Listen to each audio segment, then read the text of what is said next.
இப்போ நம்ம 5ஆம் பாவத்தில் மாந்தி இருந்தால் என்ன மாதிரியான பலன்கள் அப்படிங்கிறத நம்ம இந்த பதிவில் பார்க்க போகிறோம். இந்த பதிவை நீங்கள் ஸ்கிப் பண்ணாமல் இந்த வீடியோ பாருங்கள். ஏன்னா இந்த வீடியோவோட முடிவில் தான் நான் பரிகாரம் சொல்கிறேன். அப்போ அந்த பரிகாரங்கள் நம்ம செய்யறதுக்கு முழுமையாக பார்த்தீங்கன்னா மட்டும்தான் அந்த பரிகாரங்களை உங்களால் செய்ய முடியும். சரிங்களா? இது ஒரு முக்கியமான விஷயம்.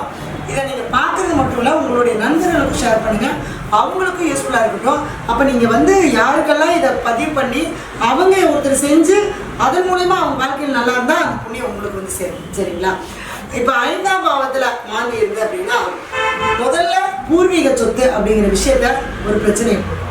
பூர்வீக சொத்து எல்லாமே இருக்கும், ஆனால் அதை அனுபவிக்க முடியாது. அப்படி இருக்கும். ஒரு சிலருக்கு மாந்தி இருந்ததுன்னா பூர்வீக சொத்தே இல்லாமல் போயிடும். அவங்க தாத்தாவே அந்த சொத்தை என்ன பண்ணிட்டு போயிடுவாருங்க, அழைச்சிட்டு போயிடுவாரு. ஆனால் பேர் சொல்லக்கூடிய குடும்பமாக இருந்திருக்கும், பேர் சொல்லக்கூடிய அளவுக்கு இவங்க சொத்து இருந்திருக்கும். ஆனால் அந்த சொத்தை என்ன பண்ண முடியாதுங்க, இவங்களுக்கு வரும்போது அந்த தலைமுறை மாற்றி அமைச்சிடும். அப்போ அந்த சொத்தை இவங்களுக்கு அனுபவிக்க முடியாது. எல்லாமே இருக்குது, எங்கள் தாத்தா சம்பாதிச்சு வச்சிருக்காரு, ஆனால் அதுலேருந்து என்னால் 10 பைசா எடுக்க முடியல, ஒரு 10 பைசா வருமானம் வர மாட்டேங்குது. அந்த இடத்துல போய் வீடு கட்டலான்னா கட்ட முடியல, கண்டிப்பாக கட்ட முடியாது. அப்போ ஒருவேளை ஒரு சிலர் என்னால் அந்த பூர்வீகத்தை விட்டுட்டு போகவே முடியாதுங்க, நான் இங்கேயே தான் இருப்பேன்னு சொல்லி அந்த வீட்டை கட்டிட்டாங்க அப்படின்னா அதுக்கப்புறம் அவங்களுடைய வளர்ச்சி அப்படிங்கிறது இருக்கு. என்ன இருக்காரோ அதுலேயே தான் வாழ்ந்துட்டு இருப்பார். அடுத்த லெவலுக்கே போக முடியாது. 4000 சம்பளம்னா 4000லேயே இருப்பார், 10,000 சம்பளம்னா 10,000லேயே இருப்பார். அதுக்கு மேலே 1 ரூபா கூட சம்பாதிச்சு அந்த வளர்ச்சி அப்படிங்கிறது இருக்காது. ஏன்? அவருடைய பூர்வீகத்தில் அவர் இருக்காரு, அதனால வளர்ச்சி இருக்காது. அடுத்தது குழந்தை பிறப்பு, அடுத்தது காதல். ஃபர்ஸ்ட் காதல், அந்தந்த வயசுக்கு தகுந்த மாதிரி சொல்லுவார். அப்போ காதல் அப்படிங்கிற ஒரு விஷயம் கண்டிப்பாக பிரச்சனை இருக்கும். ஒரு சிலர் சொல்லுவாங்க, நான் 7 வருஷமா 8 வருஷமா லவ் பண்ணுங்க. என்கிட்ட போன வாரம் அந்த ஜாதகம் 7 வருஷமா லவ் பண்ணோம், எல்லாம் பொண்ணு கேட்டு வீட்டில் எல்லாம் ஃபிக்ஸ் பண்ணி துணிமணி எடுத்து மண்டபமெல்லாம் ஃபிக்ஸ் பண்ணி 20 நாள் இருக்க கல்யாணம் நின்று போச்சு. ஏன்? இந்த 5ஆம் இடத்துல மாந்தி இருந்தால் கண்டிப்பாக காதல் தோல்வி வந்தே தீரும். எல்லாமே நல்லா இருக்கிற மாதிரி இருக்கும், அந்த காதல் அப்படிங்கிறது கடைசியில் கஷ்டம் போயிடும். சரி, மீறி கல்யாணம் பண்ணிட்டாங்க, அந்த காதல் ஜெயிச்சிருச்சு. நான் இவரை தான் கட்டிப்பேன், இந்த பிள்ளை தான் கட்டிப்பேன், இந்த பையன் தான் கட்டிப்பேன்னு கல்யாணம் பண்ணிட்டாங்க. கல்யாணம் பண்ணதுக்கப்புறம் அப்படியே காதல் டோட்டலாக மாறி.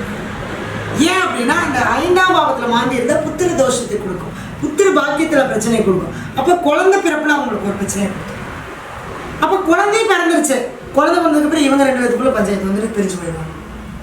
ஏன்னா இந்த 5ஆம் இடத்துல மாந்தி இருந்தால் அந்தந்த பாவகாரத்துவத்தை கட்டாயம் பாதிக்கும். அப்போ புத்திர பாக்கியம் அல்லது புத்திர சோகம் அல்லது குழந்தை பிறந்துடும், அந்த குழந்தைங்களுடைய வளர்ச்சி இருக்காது, அந்த குழந்தைங்களால ஏதோ ஒரு மனக்கவலை இருக்கும்.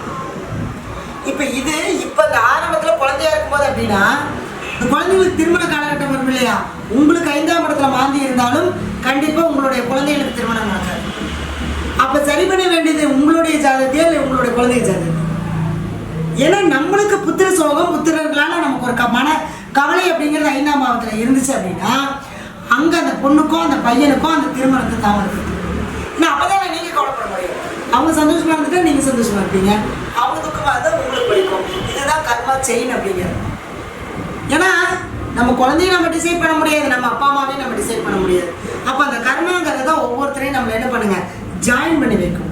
அப்போ அந்த ஜாயின் பண்ணும்போது தான் நம்மளுக்கு என்ன பண்ணும், வலிக்கும். இப்போ அவங்களுக்கு ஒரு பிரச்சனைனா நம்மளுக்கு ஒரு வலிக்கும். அதுதான் அந்த 5ஆம் பாவத்தில் மாந்தி இருக்குது அப்படின்னா அந்த புத்திரர்களால் ஒரு மனக்கவலை.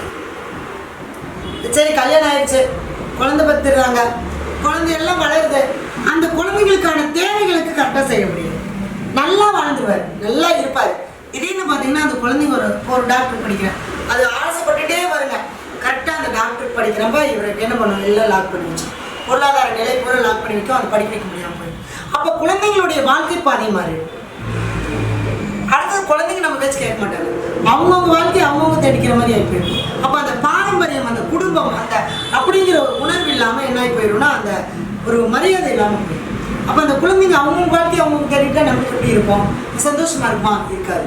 அப்போ குழந்தைங்களுடைய வாழ்க்கையும் பாதிக்கும், குழந்தைங்களுடைய வாழ்க்கை பாதையும் மாற்றும், அவங்களுடைய குணத்தையே பாதிக்கும். அப்போ என்னவாகும், அந்த குழந்தைங்களுக்கு நமக்கு ஒரு அண்டர்ஸ்டாண்டிங் இருக்கும், அப்போ ஒரு பிரிவினையை கொடுக்கும். அப்பா அம்மா என்னதான் செஞ்சாலும் அந்த குழந்தைக்கு பிடிக்காது, அந்த குழந்தை என்னதான் செஞ்சாலும் அப்பா அம்மாவுக்கு பிடிக்காது. அந்த மாதிரியான ஒரு மைண்ட் செட்டை கொடுத்துரும். சரிங்களா? அடுத்தது எதுவாக இருந்தாலும் ஒரு போராட்டம், எதை செய்யறதா இருந்தாலும் ஒரு போராடிட்டே இருக்கிற மாதிரி இருக்கும். அதே மாதிரி இந்த 5ஆம் இடத்துல மாந்தி இருந்தாலும் கொஞ்சம் ஹார்ட் ப்ராப்ளத்துக்கு கொஞ்சம் வழி கிடைக்கும். அது வந்து அதுவும் அந்த 5ஆம் பாவாதிபதி ஏதாவது கெட்டு போயிருந்தாலோ அல்லது சூரியன் ஏதாவது சம்மந்தப்பட்டாலோ கண்டிப்பாக ஹார்ட் ப்ராப்ளத்தை கண்டிப்பாக கொடுக்கும். அதனால் இது எல்லாமே நம்ம பார்த்து என்ன பண்ணிக்கணும், சரி பண்ணிக்கணும். சரிங்களா? அடுத்தது வந்து பார்த்தீங்க அப்படின்னா 5ஆம் பாவத்தில் மாந்தி இருந்தால் என்ன பண்ணணும் அப்படின்னா, உங்களுடைய பூர்வீகத்தில் தான் இந்த கர்மா இருக்குது. அதாவது உங்களுடைய பூர்வீக சொத்துல ஏதாவது ஒரு பிரேதத்தினுடைய அந்த ஆத்மா சாபம் அந்த இடத்துல கட்டாயம் இருக்கும். அதனால தான் அது என்ன பண்ண முடியாதுங்க, அந்த பூர்வீக சொத்தை அனுபவிக்க முடியாது. அந்த ஆத்மாவாகப்பட்டது உங்களுடைய அந்த சொத்தை அனுபவிக்கிறதுக்கு விடாமையே கஷ்டப்படுத்திகிட்டே இருக்கும்.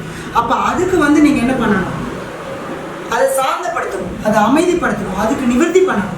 அப்போ தான் என்ன நடக்கும், நமக்கு அந்த கர்மாவிலேருந்து வெளிப்படும். அப்போ அதை நிவர்த்தி பண்ணும்போது தான் நம்மளுடைய குழந்தைகள் வாழ்க்கை நல்லாயிருக்கும், குழந்தைங்களுடைய வளர்ச்சி நல்லாயிருக்கும், குழந்தைங்களுடைய படிப்பு நல்லாயிருக்கும், அவங்களுடைய வாழ்க்கை பாதை நல்லாயிருக்கும். சரிங்களா? அப்போ இவங்களுக்கு நான் இப்போ சொல்லக்கூடிய ஒரு எளிய பரிகாரம் என்ன அப்படின்னா, குழந்தையை கூட்டிகிட்டு போய் உங்களுடைய ஜாதகத்தில் 5ஆம் பாவத்தில் மாறி இருந்தால் உங்களுடைய பையனோ பிள்ளையோ யார் இருந்தாலும் சரி அவங்களே கூட்டிகிட்டு போய் மின்மயானத்தில் ஒரு மாலை, ஒரு துணி, தேங்காய் பழம் வாங்கி வச்சு, ஒரு கற்பூரமத்தை வச்சு, இதோடு என்னுடைய முன்னோர்களுடைய அந்த கர்மாவை நிவர்த்தி பண்ணுறதுக்கு உண்டான வழியை கொடு அப்படின்னு சொல்லி அந்த இடத்துல கேட்டுட்டுவாங்க. அதோட அந்த இடத்துல என்னவாகும், அந்த ஆத்மா வழி விட்டுரும். அப்போ நம்ம அந்த முன்னோர்களுடைய அந்த சொத்தில் இருக்கக்கூடிய பிரச்சனைகளை எப்படி சரி பண்ணலாங்கிறதுக்கான வழிகள் உங்களுக்கு கிடைச்சிடும். அது உங்களுடைய சுய ஜாதகத்தில் உங்களுடைய குடும்பத்தில் இருக்கக்கூடிய உங்களுடைய ஜாதகத்தை ஆய்வு பண்ணி அதுக்கு முறையான வழிபாடுகள் செய்யும்போது கண்டிப்பாக உங்களுக்கு 100% ரிசல்ட்டை கொடுக்கும். சரிங்களா? கண்டிப்பாக நம்பிக்கையோடு செய்யுங்க, நல்லதே நடக்கும். நம்மளுடைய பதிவை வந்து நிறைய பேர்த்துக்கு ஷேர் பண்ணுங்கள். நம்ம அலுவலகம் அப்படின்னு பார்த்தீங்கன்னா ஈரோடு, திருச்செங்கோடு, சென்னையில் இருக்குது. ஆன்லைன்லேயே ஜாதகம் பார்க்குறோம், ஆன்லைன்லேயே வகுப்புகள் எடுத்துகிட்ருக்கோம். அடிப்படையிலேருந்து உயர்நிலை வரைக்கும் பலன் சொல்கிற வரைக்கும் முழுமையான வகுப்பாக நம்மளுடைய வகுப்பு போயிட்டுருக்கு. விருப்பப்பட்டவங்க வகுப்பில் ஜாயின் பண்ணிக்கலாம். ஜாதகம் பார்க்கணுன்னு விருப்பம் இருக்கிறவங்க என்னுடைய நம்பர் கால் பண்ணி அப்பாயின்மெண்ட் வாங்கி ஜாதகம் பார்த்துக்கோங்க. நம்பிக்கையோடு செய்யுங்க, நல்லதே நடக்கும். நன்றி, வாழ்க.